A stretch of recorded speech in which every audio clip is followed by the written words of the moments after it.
Hey everyone, I'm James and welcome to my YouTube channel, Trekking Inwards. This is just a personal video blog of me just sharing an insight into my life last year, 2021, of the things I did and the things that I found helpful, that helped me grow and challenge myself throughout the year to try new things, find new things and do things that were very productive and made a positive change in various different areas of my life.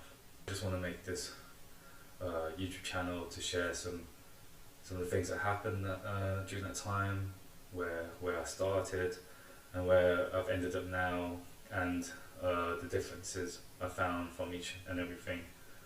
And hopefully through sharing my stories or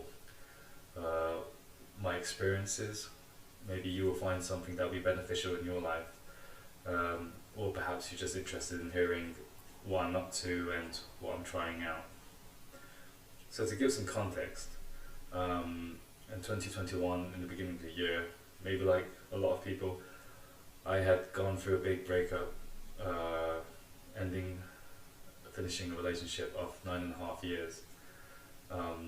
So at the time I was so distraught, so fearful, so anxious, such a different person back then, and so lost.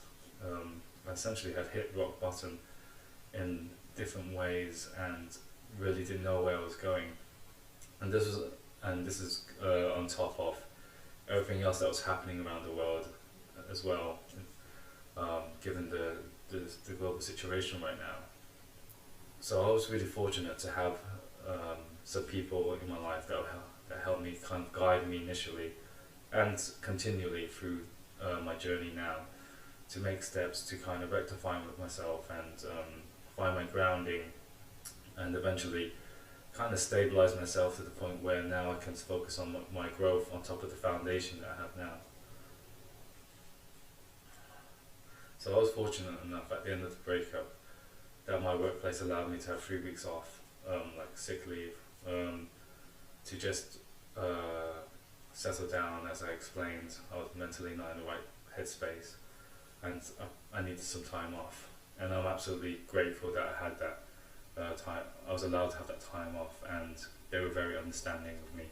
So I'm eternally grateful for that, because without that time off I won't be able to have created like the initial foundation for being able to do the things that I had done subsequently. So prior to those 3 weeks, I had been discussing with my ex-partner that regardless of which direction we would go, whether we would split up or try to work things out, that ultimately I would want to work on myself to become the best version of myself.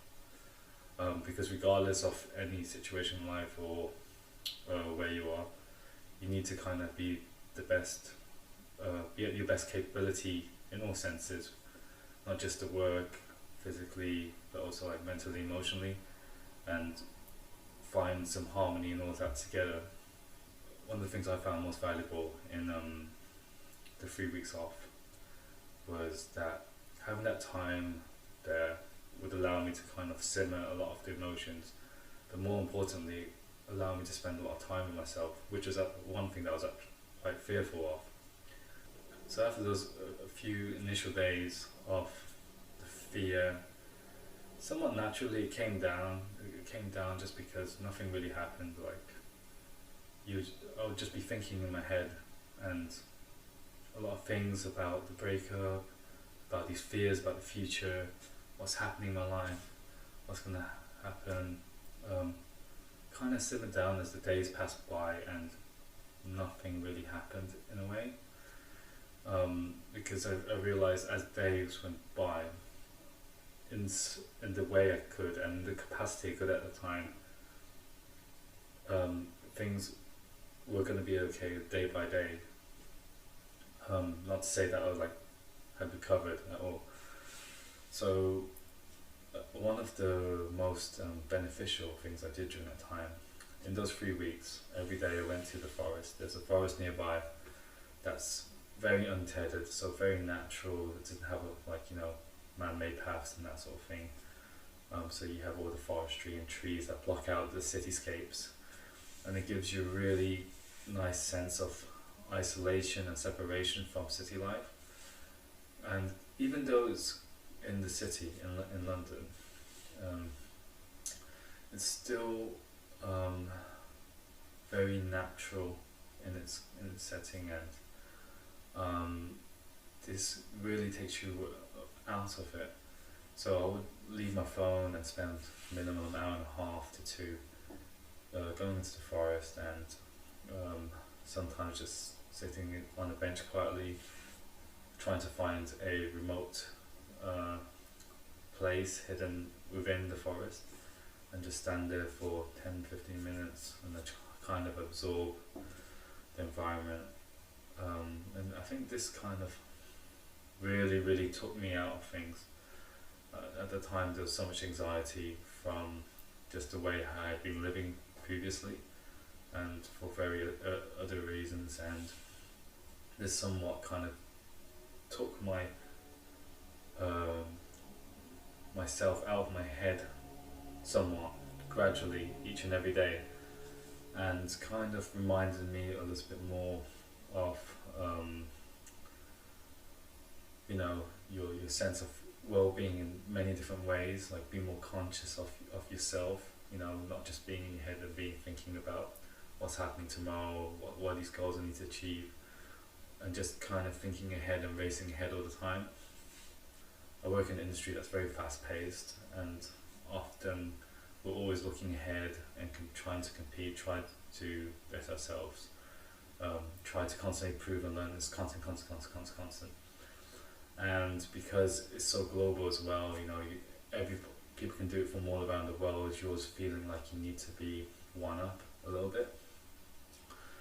But I think with social media, with Instagram particularly, it just becomes an endless race of comparison, and you're just gonna feel like you're never good enough. Oh, there's a new up and coming so and so. Oh, this studio's doing this doing that, and it's just endless. And I think it doesn't do you any good. But imagine just being in that kind of space for a good, 6-7 years, more than that, and that just being wired into your system constantly. So what I've found with spending that time in nature, and also having the time to be away from the workspace, so kind of complete break, it was almost as if like you've got all this memory and habit built into you on so many levels, particularly in your mind, that once it's stopped or you slowly distancing yourself, you kind of can see more clearly and feel more freely, versus where everything is all dictated by what's happening in here. So really, like that time is really to kind of simmer down and really get clear vision. But it had to be clear. It couldn't be like, oh, I've had a few days off and I feel kind of okay because of those few days off, and then you kind of go back, but then still there's a lingering sensation of that perpetual cycle of comparison in you. So when you go back to, I don't know, when I would go back to work, then that would mean, oh, if this would just re-kickstart, and then I'll probably just get back into the same cycle again. So I found that like spending a lot of time in nature in a very conscious and disciplined way, where you are removing your screen time, like your device, whatever, so you leave it at home and you're there, really kind of detoxes you in so many ways. And this was kind of like the first step for me for this crazy journey I had in 2021, where so many things changed. But I think the short story to sum it up, basically, the first thing I found during 2021 to reduce a lot of my anxiety, and also if you want to call it the monkey brain, the 1,000-mile brain that drives you crazy, was to distance myself from social media, screen time, spend more time in nature, create that distance, that separation, where you're kind of synchronizing with yourself rather than synchronizing with what's happening on the screen. And that was very vital to just kind of start to create a certain headspace where you realize the effects of what that's doing, to then give you some headspace to start making some initial conscious steps. Next time I'll talk about what I did afterwards, and I'll continue to share bit by bit, have little bite-sized insights of how I developed and how things changed for me and how I was before, up until hopefully we catch up until where I am now, 2022, and what I'm doing now. But thank you for watching, and see you next time.